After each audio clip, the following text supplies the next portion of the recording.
देखा, किसी एक शब्द को बार बार रिपीट करने में कभी इतना आनंद मिलता है? क्या है इस कृष्ण नाम में? कितनी मधुरता है! जिनके नाम में इतनी मधुरता है, सुध बुध खो जाए, मन मनस का सब तिरोहित हो जाए। आप सोचो, उनसे इतना सा भी प्रीत हो जाए अगर सच में, तो जो ये पागलों की तरह महात्मा तुम्हें कहते हैं राम कहो कृष्ण कहो, और विज्ञान के नाम पर तुम्हें जो लोग कहते हैं कि राम कृष्ण कहने से क्या होगा,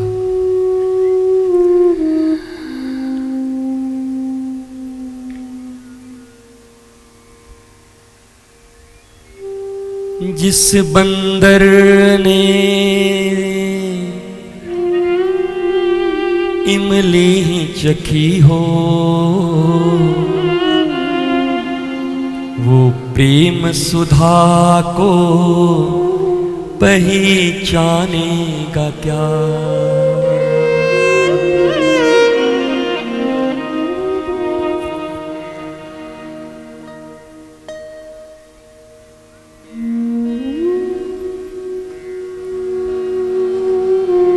अगर प्रेम की इस दिल में लगी घात न होती, तो सच कहता हूं मोहन, तुझसे मेरी मुलाकात न होती।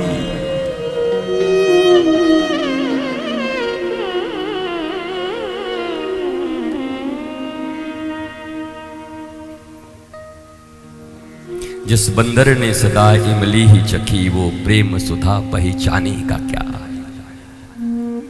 जिसने जगत के विषयों को ही सब कुछ समझा हो, वो कृष्ण नाम की मधुरता को जानेगा क्या? मैंने तुम्हें कहा था, मेले में भी अकेला है और अकेले में भी मेला है।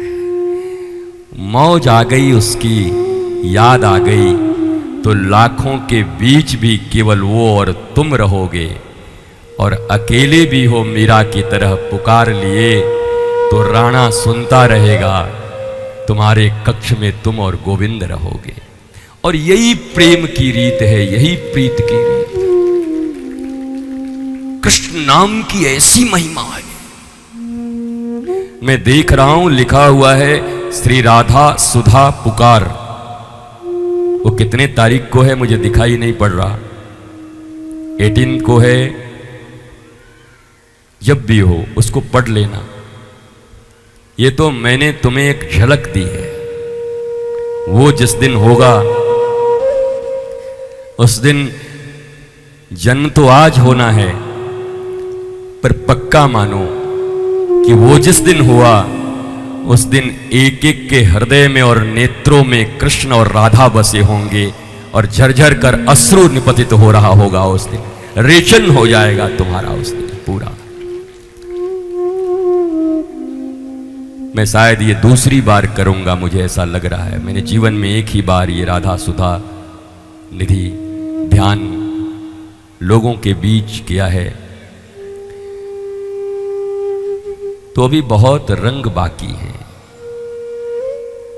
यूं मत समझो कि महफिल विश्राम ले रही है, महफिल परवान चढ़ रही है, अब धीरे धीरे जवान हो रही है। कृष्ण प्रकट हो रहे हैं। अब आए महाराज करवे के बाद तो कछु कहे कि मन नहीं कर रहा है, ऐसो लग रहा है कि बस मौज करें बस।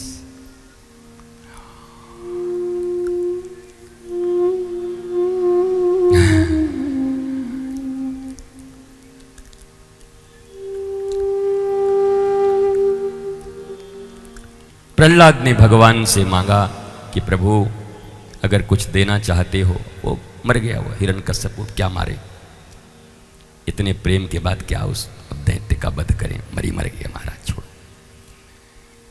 वो फाड़ फूड़ दिया भगवान ने नरसिंह अवतार लेकर। अब रस अलग अलग होता है, कभी वीर रस में होते हैं, कभी प्रेम रस में होते हैं। तो आज थोड़ा प्रेम रस चढ़ गया है। भगवान से प्रहलाद ने कहा कि भगवान आप बार बार जिद कर रहे हो कि मांगो मांगो मांगो, मैं कोई भिखारी थोड़ी हूं कि तुमसे मांगने आया हूं। प्रहलाद भी इतना छोटा है, बोलता बहुत। और ठाकुर जी ने कहा अरे मांग, मैं देवता हूं, मेरा काम है देना। तो प्रहलाद ने कहा तुम देवता हो तो मैं दानव हूं, मेरा काम है लड़ना और लड़ाई हो जाए। अरे बहुत बात करता है, चुपचाप मांग। तो प्रहलाद ने कहा कि हे प्रभु देना ही चाहते हो तो एक चीज दे दो। बोला क्या? अगर मेरे हृदय में अब भी कुछ मांगने की इच्छा बाकी हो तो उस इच्छा से मुक्त कर दो, बस मैं तुम्हें देखता रहूं, तुम मुझे देखते रहो, इसके सिवा मुझे क्या चाहिए। 5 साल का बालक प्रहलाद क्या मांगता है पूछो? क्योंकि तुम भगवान हो, बार बार कह रहे हो मांगो मांगो मांगो, इसका मतलब मेरे दिल में कुछ मांगने की बात होगी तभी तो कह रहे हो। तुम तो अंतर्यामी हो। तो हे मेरे नाथ, हे मेरे प्यारे, अगर दे सकते हो तो एक ही वरदान दे दो, आशीर्वाद दे दो। क्या? बोला मेरे मन में, मेरे हृदय में जो कुछ मांगने की कामना बची हो, आज के बाद उस काम से मुक्त होकर के घनश्याम और राम के चरणों का दीवाना बन जाऊं, बस इतना ही दे दो महाराज, कुछ नहीं चाहिए इसके। मन लागा यार फकीरी में। अगर संत भी तुम्हारी चाकरी करने लगे तो तुम जिंदा भगवान बन जाओगे इस पृथ्वी के। हाँ? जो सच्चा संत होगा वो तुम्हारे अभिमान रूपी धन का एक कण भी स्वीकार करना उचित नहीं समझेगा। वो जाएंगे, घूमेंगे, लोगों के बीच मिलेंगे, और इस दुनिया में आज भी ना तो विदुरानी की कमी है और ना सबरी की कमी है। वो उनका जूठा खा के धर्म प्रचार कर लेंगे, पर अहंकारियों का धन नहीं लेंगे। मेरी जिंदगी में बहुत ऐसे अहंकारी आए गए, रोज आते जाते रहते हैं। उन सब की एक ही चाहत है, वो कहते हैं रिश्तेदारी निभाओ तो हम आपके लिए ये कर देंगे, आपके लिए वो कर देंगे। भैया तू अपने लिए तो कर ले, अपनी जिंदगी तो ठीक कर ले, मेरा क्या करेगा। हमारी तो मौज है, आज इस पंडाल में है, और मैं ये वादा करता हूं और व्यासपीठ से बोलता हूं, किसी और दिन अगर बर्मन कहेंगे कि पेड़ के नीचे आकर कथा करनी है तो इनके प्रेम में पेड़ के नीचे आके कथा करूंगा। केवल कह नहीं रहा हूं, कह के देखना कि सड़क पे करनी है तो सड़क पे करूंगा। प्रेम चाहिए, तुम्हारी व्यवस्थाएं नहीं, और व्यवस्था अहंकार रहित हो तो करने में क्या तकलीफ है। पर तुम्हारे अहंकार सहित दिए गए एक भी वस्तु का स्वीकार परमात्मा नहीं करता। जब परमात्मा नहीं करता तो महात्मा भी नहीं कर सकता। याद रखो, इस दुनिया में जब 2 आदमी मिलते हैं, इंसान मिलते हैं, तो एक आत्मा जन्म लेती है। और जब जन्म का मतलब आत्मा में वो जाते हैं, आत्मा तो न जन्मती है। ध्यान देना बात को। सूक्ष्म जीव अलग है, स्थूल शरीर अलग है, सूक्ष्म शरीर अलग है, जीव शब्द जिसको कहा गया वो अलग है, आत्मा अलग है, ये सब अलग अलग है। ये नॉलेज का डेप्थ चाहिए तुम्हें भी। कोई इतनी छोटी सी ज्ञान नहीं है कि बैठे और सब प्राप्त कर लिए। 2 मनुष्यों का, 2 शरीरों का मिलन होता है तो एक आत्मा के रूप में आगमन होता है। 2 आत्माएं मिलती हैं तो एक महात्मा पैदा होता है, और 2 महात्मा मिलते हैं तो साक्षात रामकृष्ण जैसे परमात्मा इस पृथ्वी पर आते हैं। 2 महात्मा, एक दशरथ जैसे महात्मा और एक कौशल्या जैसी महात्मा, एक देवकी जैसी महात्मा और एक वसुदेव जैसे महात्मा। इन 2 का मिलन हो तो परमात्मा को पृथ्वी पर आना पड़ता है उनके गर्भ से होकर। केवल शरीरों को मत मिलाओ। आज का विवाह शादी केवल शरीरों के मिलन का केंद्र बन गया, जिसके लिए कल मैं तुम्हें धिक्कार रहा था। कि भगवान बलराम जिसको तुम हनीमून कहते हो, मिलन की प्रथम रात्रि कहते हो, पाश्चात्य सभ्यता से जिसको तुमने कलंकित कर दिया है, भगवान बलराम और रोहिणी मैया का विवाह हुआ तो प्रथम रात्रि क्या कर रहे थे? वो सारे ऋषि महर्षि देख रहे थे, भगवान कृष्ण भी झांक कर देख रहे थे, रोहिणी मैया नीचे कदमों में बैठी हुई थी और भगवान बलराम पलंग के ऊपर बैठकर कृष्ण कथा और गोपी कथा सुना रहे थे। ये प्रथम रात्रि का मिलन था रोहिणी और बलराम का। भारत की सभ्यता और संस्कृति ऐसी थी। गोवा के नंगे बीच पर नाचने के लिए हम पैदा नहीं हुए, याद रख लो इस बात को। ये हमारी सनातन संस्कृति नहीं है। मिलन सृष्टि के लिए, मिलन भोग के लिए नहीं है, मिलन सिर्फ सृष्टि के लिए। और वो मिलन कैसे हो, वही 3 संस्कार हैं जो मैं तुम्हें आज अगर 17 है तो 19 को बताऊंगा, 19 तारीख को बताऊंगा। उस 3 संस्कार तुम्हें बताऊंगा ताकि तुम्हारे जीवन में परिवर्तन हो जाए।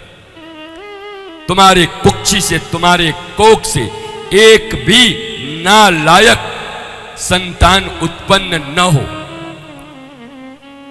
आखिर तुम भी तो मां हो, तुम्हारी भी रिस्पॉन्सिबिलिटी है, तुम भी पिता हो, तुम्हारा भी जिम्मेवारी है। तुमसे जन्म लिया हुआ बच्चा समाज का पीड़ा देने वाला कैसे हो जाता है, सताने वाला कैसे बन जाता है, झूठा कैसे बन जाता है? क्या ये जिम्मेवारी तुम्हारे ऊपर नहीं है? क्या आप बच्चे पैदा करने के सिर्फ मशीन हो? एक मनुष्य को इस पृथ्वी पर लाकर सनातन संस्कृति के योग्य छत्रपति शिवाजी महाराज के इस पवित्र भूमि पर क्या उनकी तरह, क्या झांसी की रानी की तरह, क्या कभी चंद्रशेखर आजाद, क्या कभी भगत सिंह, क्या कभी इनकी तरह पुत्र पुत्रियों को या उन भक्तों की तरह जन्म देने की तुम्हारी इच्छा नहीं होती? जहां तहां हाथ उठाए घूमते चलते हो, औलाद दे दो, हमारे बच्चे को ठीक कर दो, उसका जीवन ठीक नहीं चल रहा, उसकी मति खराब हो गई। तुम इतने समझदार अगर पहले से रहोगे तो शायद तुम्हें अपने बच्चों के लिए दर दर पर भीख मांगने की जरूरत नहीं पड़ेगी कि मेरा बच्चा मेरा सुनता नहीं, नालायक हो गया, नौकरी नहीं लगती। बस तुम्हें 3 वक्त सिर्फ ध्यान रखने होते हैं, मेरे देश की बेटियों और मेरे देश के बच्चों। आने वाले भविष्य के माता पिता तुम ही हो, तुम ही जनक हो और तुम ही जननी बनोगी, और आने वाला जनरेशन तुम्हारा ही होगा। तो तुम्हें इन भारतीय 3 संस्कारों को अपना के रखना है कि जो तकलीफ तुम्हारे माता पिता और दादा दादी को हुई है तुम लोगों के लिए, वो तकलीफ तुम्हें अपने बच्चों के लिए कभी नहीं हो। बल्कि आने वाले समय में, अब जो आने वाला भारत होगा, इन 16 संस्कारों में से 3 संस्कारों को अपनाकर जब बच्चे आएंगे तो भारत की ये आने वाली पाड़ी पीढ़ी पूरी दुनिया में सर उठाकर घोषणा करेगी, हम भारतवासी सबसे ऊंचे हैं, सबसे ऊपर हैं। और ये संभव है, ये कोई इम्पॉसिबल नहीं है, बहुत इजी है, बहुत आसान है। पर तकलीफ ये है कि जो आसानी से तुम्हें मिल जाए उसकी कीमत नहीं जानते। नाक रगड़ रगड़ के, रो रो के, पोस्टल हॉस्टल भेज भेज के, काउंसलिंग करा करा के, ज्योतिषियों के पास नाक रगड़ रगड़ के तब अपने बच्चों को अच्छा बनाना चाहते हो। पर जब बनाने का समय होता है तो धृतराष्ट्र और गांधारी की तरह आंख मोड़ लेते हो।